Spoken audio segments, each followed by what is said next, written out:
your game plan tonight, was it just to keep moving and keep him sort of on different angles? Yeah, I wanted to keep him guessing. Tried switching up the game plan, using my feet, using my hands, and using some movements. But yeah, I guess you said that was a game plan. I just got to say, and I told him this when we were walking here, I never give predictions on fights, but in my head I kept saying there's no way Frankie Edgar can win this fight. I just don't see how he can do it. He's smaller, as long as Shirk's been in the game, he's bigger. They're both wrestlers, and I'll tell you, this kid put on an amazing show tonight, man. I'm blown away by his performance still. He came in with the perfect game plan and executed it perfectly and fought an amazing fight. Nobody's ever seen him use his hands before because he's always wrestling with guys. But I was blown away tonight by Frankie Edgar. Drew over here. Drew, you had a few personal problems a while back. Was this the first fight where you really felt focused on it, and did that show up in your performance, do you think? Yeah, I believe it did.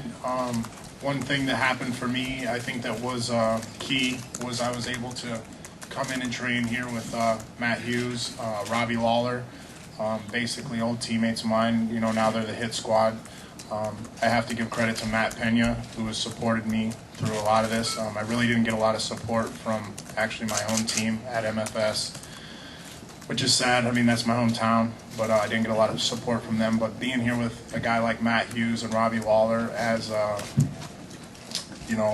two champion level guys, that was really motivating for me. And again, Matt Pena, I got to say, who has supported me through this thing. So it just put me in a positive mindset where I could go and do things without thinking about what you're talking about. The death of my mother, the staph infections, everything that's gone on in my life in the past year. So, Thanks. Question for Dana. Dana, are the next season of the Ultimate Fighter coaches set now, or not? It is. So they're not being I'm announced. not going to tell you. And then We start filming on the 1st, and there's a media day on like the 2nd or 3rd. So of June. all your questions will be answered on June 2nd, I think, or 3rd. Dana, just in terms of Frankie's victory and Shirk's loss, where does it put both guys in terms of title contention? That was a huge win for Frankie. I mean, going in against a guy like Shirk, who's always at the top of that division or 170, wherever he is, he's always lingering right around the top of the division. It was a big win for Frankie. Not only was it a big win, it was an impressive win. I mean, I don't know if I'm the only guy in the room that was blown away by this kid's performance, but going into this fight, I didn't think he had I just didn't know. I didn't see how he could win. I didn't see how he could win this fight. I was wrong. He knew how to win, and he did it. And I can prove you wrong. And one question for Frankie. Were you surprised that Shirk tried to stand with you the whole fight instead of using his wrestling base? No, I didn't know what his game plan was going to be, but, watching the tape, his last two fights, he stood up most of the time, so it wasn't too much of a surprise. Plus, nobody's ever seen Frankie Edgar use his hands. Like I said, the kid wrestles in every fight. I didn't even know he had hands. You, Frankie. Unlike Dana, I know you can box. It wasn't a surprise to me at all. But it's something that you have constantly worked on, the foot movement, the head movement you have shown before.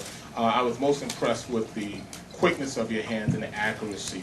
Is that something that you feel that most people look at you as a diminutive 155-pounder, but improving your boxing all around, do you think it's something that will help you as you move forward toward a title?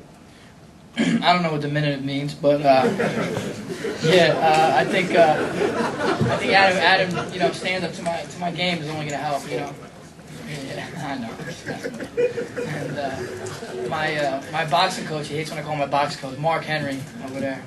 He's like a perfectionist, and he doesn't let me do anything wrong. He's really on me all the time. So I owe it all to him, and he improved my stand-up game 100%. Question for Chael. Can you talk about the fight, kind of an assessment? Yeah, thank God. This is my first press conference. I thought I wasn't going to get a question. It reminded me of recess growing up and always being picked last in kickball, so thank you wherever you're at. The fight, look, Joe Silva called me and asked me to do two things. first was make weight and take a fight on 22 days' notice, and the second was to be pleasing to the crowd. I fulfilled the first end of it, and sometimes you go out there and you hope for the best, and I know hope isn't the best strategy, but it's all you've got. You're out there, there's two guys, you got to have a good dance partner, and you go out and work hard. So as far as the fight went, I was able to control him. He's a former IFL champion. I was a former, or at least I claim to be WEC champion. So it was a pretty good match. I mean, it was two guys that had been around a little bit. I was able to get him down, control him, shut down some submissions, which is every now and then a problem that I have. So I got the job done.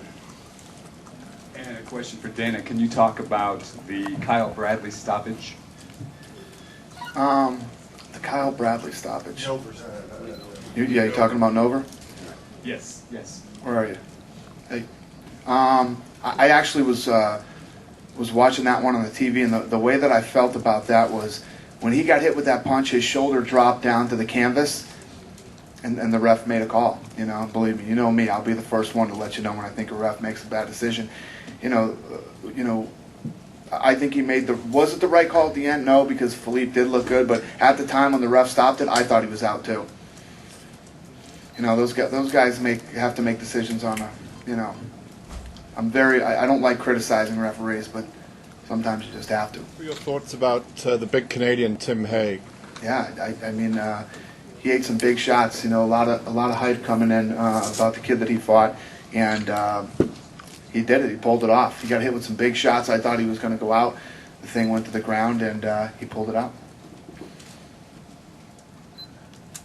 Just to follow up that question, and the other Canadian, Krzysztof Sosinski, your thoughts on his performance? He looked awesome, man. He was crossing his fingers for knockout of the night, and then friggin' Lyoto had to go and beat him. You know, but he looked good. He looked really good.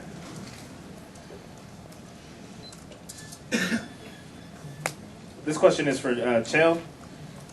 Back here. Going forward, taking the fight on short notice and having to cut a lot of weight, what does this victory do for your confidence going forward at this point? Well, it certainly helped. I was telling my uncle ahead of time I've never been less confident for a competition than I was tonight. But the other side of that is I've never been more confident in my life than my previous performance. I came up second place in that one out in England. So perhaps fighting unsure of myself is a better result. I don't know. But moving forward, I mean, it can only help. It sure is a good feeling when you win, and it is a horrible feeling when you don't. All these guys put so much work in, and I'm no different. So moving forward, I'm looking for good things, and I'll certainly keep my weight under control and always be ready when the UFC calls to show my loyalty. Dana, I got one for you. When's the next time we're coming to Southern California? You guys going to be out there this year? Or We are. Oh, you are? We are. Yep. When? What date? What do you think? Any of my people in here? Who knows? Mr. Ratner, when are we going to Southern California? October 24th. There you go. October 24th. And is that going to be at Honda Center or Staples Center? Staples. Okay. Thanks.